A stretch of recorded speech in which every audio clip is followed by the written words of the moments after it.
From historic Seminary Ridge in Gettysburg, Pennsylvania, this is The Seminary Explores. Conversations about people, politics, theology, and life with your host, Dr. Gerald Christensen. Cultural and social changes that leaders, especially church leaders, can't afford to miss. Our guest is Dr. William O. Avery, Emeritus Professor of Stewardship and Church Leadership at Gettysburg Lutheran Seminary. And I want to be sure, Bill, before we even begin, that we get exactly what your title was, because it was quite remarkable and was funded by an outstanding lay leader in the church. It was the Arthur Larson Professorship. Arthur L. Larson, Professor of Stewardship and Parish Ministry. And as part of that, not only did I teach stewardship, but I also taught what we have traditionally called evangelism, ecology, and I've been in all the integrative seminars whenever our students are working out in a church or in the world, and then they integrate that with classroom. There's 3 courses in a seminary's career doing that, and I taught in all 3.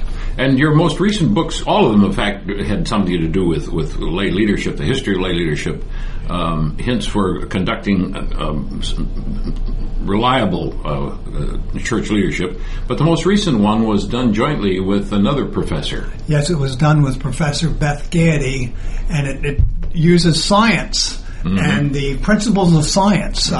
If this is the way the world works, okay, and we use some of the basic philosophy of science and principles of science and say if that's the way the world is, then it's here how the church can use these principles to be a healthy, faithful, vibrant church. And one more I got to mention, that is that you did the history of the Lutheran layman's movement at one point in your career. Right. It's the only book for which I got an award. I got the Concordia Historical Society Award. I have that plaque because it was new research. Yeah. No one had ever traced this organization that at one time was very powerful. Oh, yeah. And so, yes, that was 1997, a while ago, but I'm very proud of that book. What are the major differences you see in the world today that we have to pay attention to? Let's begin with the newest generation. Okay. I'm going to do this by telling stories, and most of the stories about my own family because I know them the best. I have right now living with me my great-nephew who just graduated from Gettysburg College, and he's hopes to become a park ranger, and he has a girlfriend who also just graduated from college, and they do their laundry at our house. So last week, they were down in the television room doing their laundry, and I walked through to the office.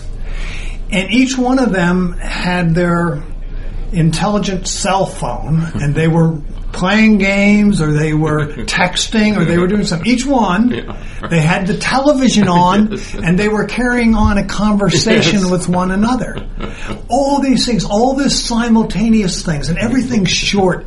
It's Twitter, no more than 140 characters. It's a different world. Think about that over against the staidness, the monological 12 to 15 minute sermon, and you can see it's a different world. Yes. Our oldest son lives in California, and he works for a company that has plants in 14 different countries worldwide. He himself keeps flying over to China because that's one of his major responsibilities. In fact, when I went out to visit them last month, he was still over in China and had to fly back the next morning after we had arrived. The interesting thing for him, as you look at his life, is his boss is a woman. That's somewhat new. His boss is Mexican-American. Her boss, or his boss's bosses, is Irish and lives in Ireland. His people, many of the people that work under him, are in China. So he kept talking about William. And I thought, William was an American name. Yeah. No, it's something like William Long. So this is a Chinese person, fluent in English, but apparently never been to the United States, and that's who he's working with. And with those cultural, it's a worldwide environment. My son's closest friend for years that he trusts explicitly is a Japanese American. And this Japanese American is not very religious at all, but at least is not Christian. And my daughter-in-law's closest friend is a woman from Dubai in the United Arab Emirates, this little country in Muslim country. But she's not Muslim. She's Buddhist because she's from India. She's an Indian. Okay. And 40% of the population of Dubai is Indian, and so you have this cosmopolitan city, and her cousin came from Dubai while we were there, so we got to talk about his worldwide travels. I'm putting this in a context to see that it's very different. Their friends are gay, straight, black, white, Mexican. It's just this melting pot of ideas. Yeah. But the church to them is irrelevant. They're not angry with the church. It isn't that they don't think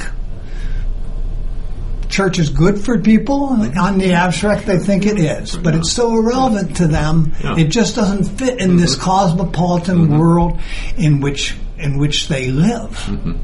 And one of the strange phenomena about today's world is that even while they find the church irrelevant and they don't think to go to the church for answers to spiritual issues, they consider themselves far more spiritual, I think, than previous generations.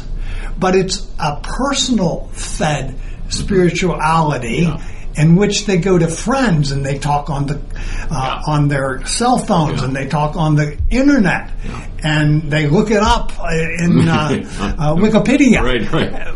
But going to church is not even in their ideas. The folks who are involved in this new trend, these new trends, plural, will come back to worship, do you think, if that worship service is going to be changed radically? And please, I'm not recommending anything here. I'm just wondering. I don't think there's any easy answer to that. And I think, for example, praise bands with guitars and that reaches a certain element, but not many. For others, a liturgy that has a lot of mystery in it, that has a lot of age to it, that can be very comforting. One of our young pastors in the Lutheran Church, who has become very famous, Nadia Bowles-Weber, a former drug addict, a former alcoholic, who turned her life around, and she's written about this in a book called Pastrix. She hates praise hymns. She hates all this.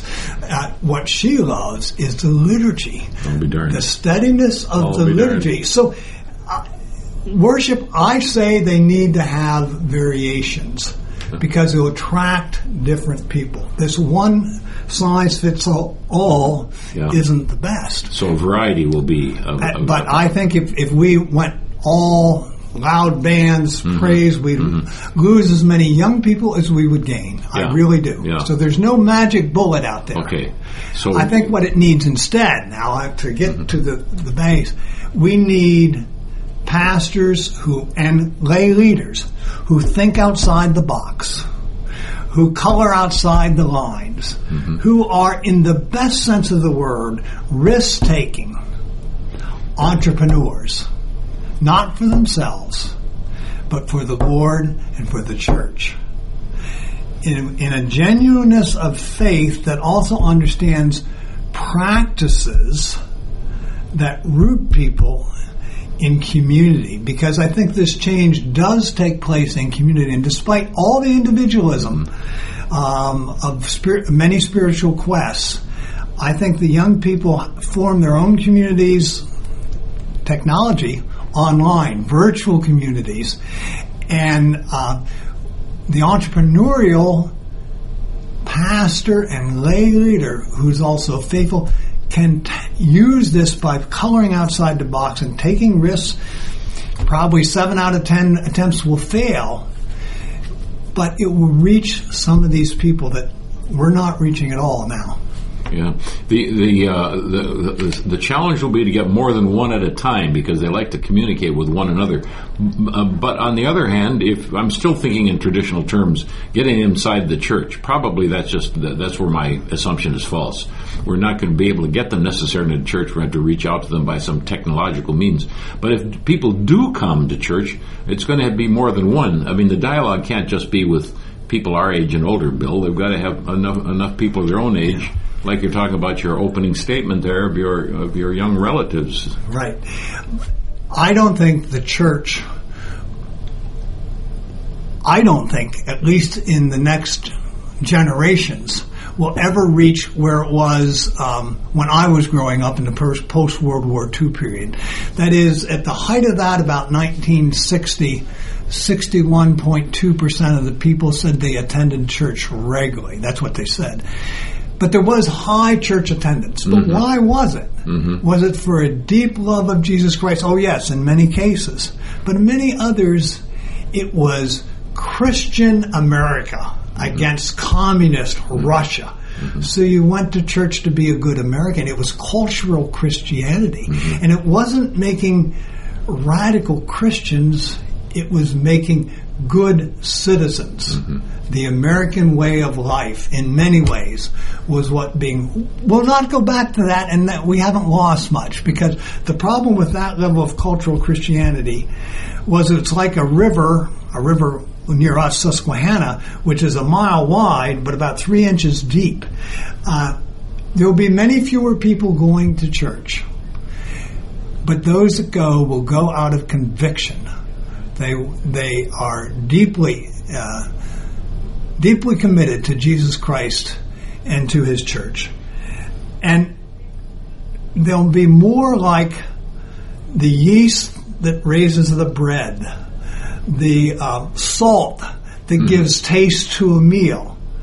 It's going to be a much smaller group, but those that do follow the Christian path. So I think we have to say that it might be a much smaller church, but a very vibrant church. What you've stressed the need for meaning even among this millennial generation.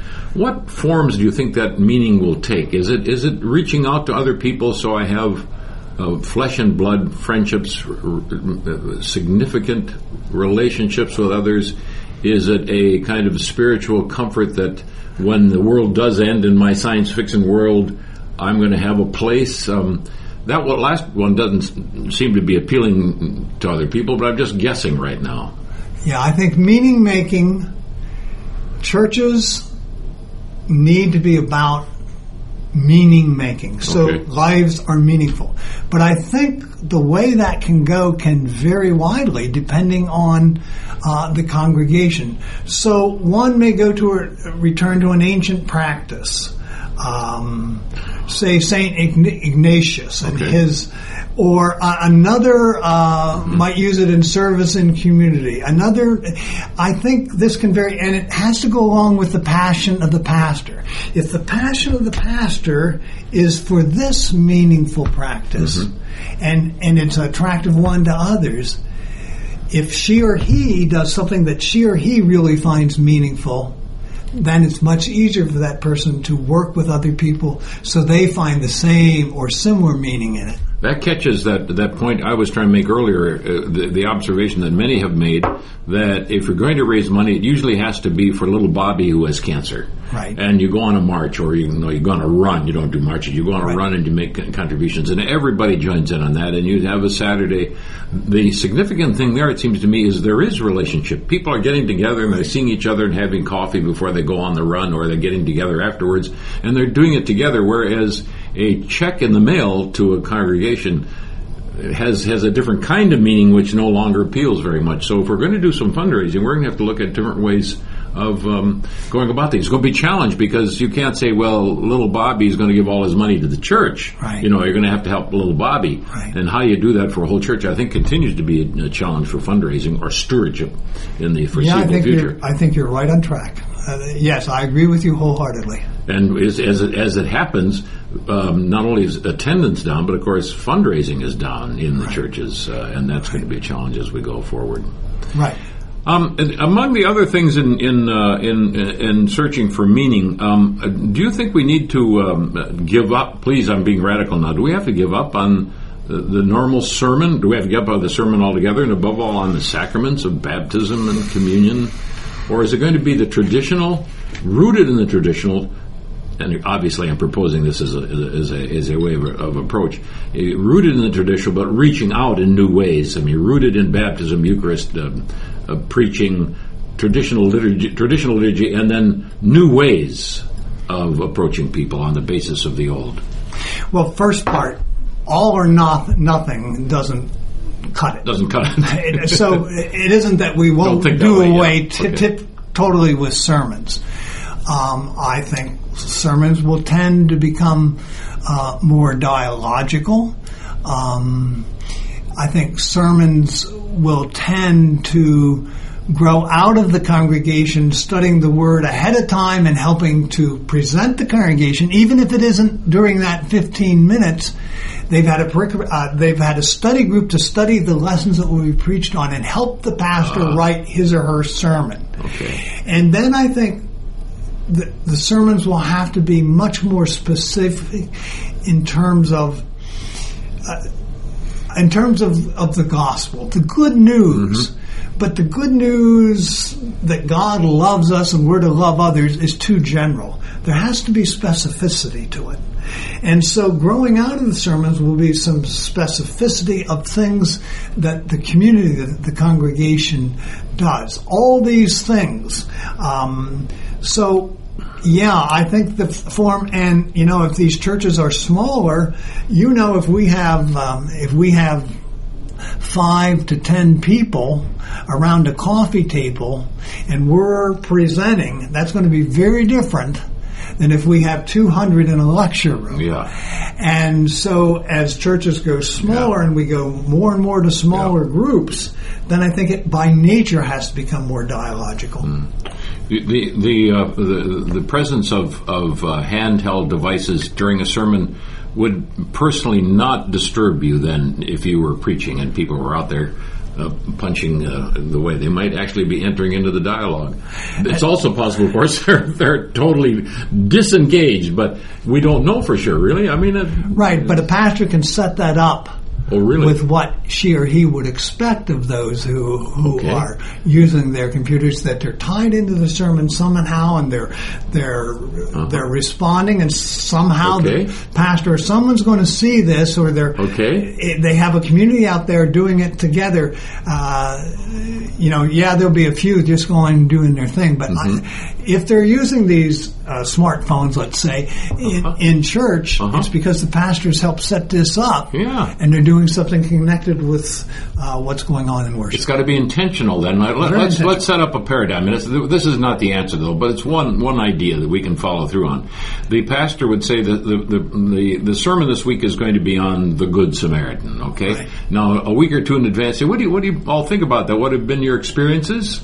And he can collate, he reads these Twitters, he reads these messages, and incorporates that in the sermon, then encourages people to be responding to him as he speaks. Right. During the delivery of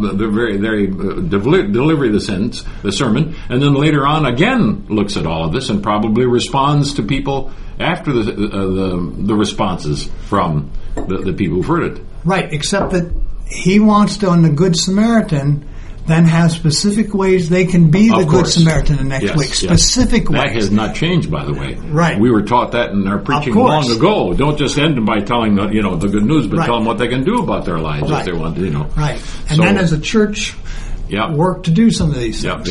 Point out places that they can organize ways of helping and being their own good Samaritan. Right. In general, we've not covered all of the cultural trends. We've covered the biggest ones. What ones have I missed? Are there any that you have not had a chance to talk about that in our final minutes you might want to lift up?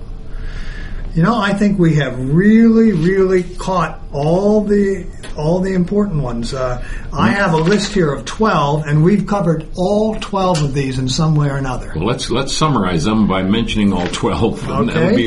That'll be our closing shot. Number 1, online or smartphone is a new default. Wi-Fi and Twitter and all that stuff. Number 2,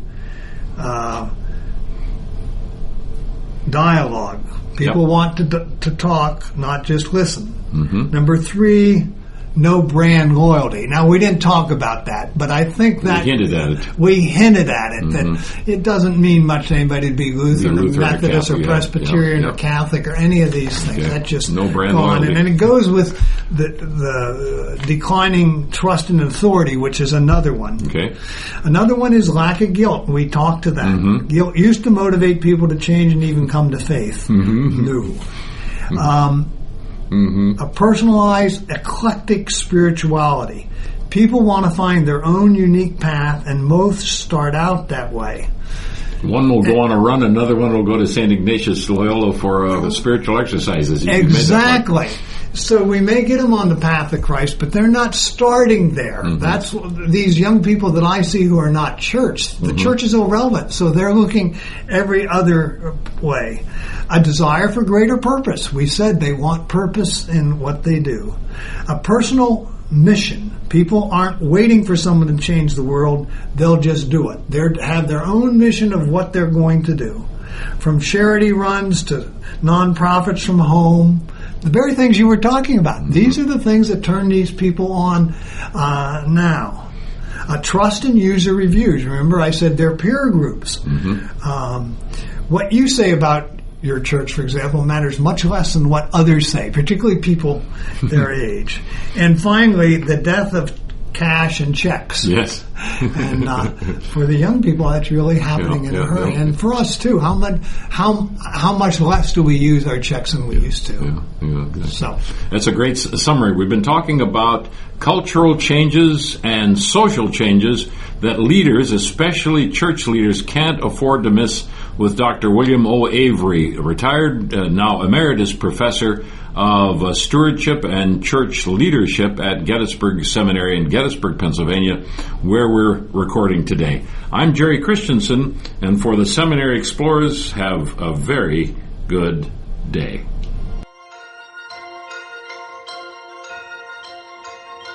You've been listening to The Seminary Explorers from historic Seminary Ridge in Gettysburg, Pennsylvania, a production of the Lutheran Theological Seminary at Gettysburg. We invite you to visit our website at www.ltsg.edu. All opinions expressed on this program are those of the individual speakers and are not necessarily those of Gettysburg Seminary or the Evangelical Lutheran Church in America.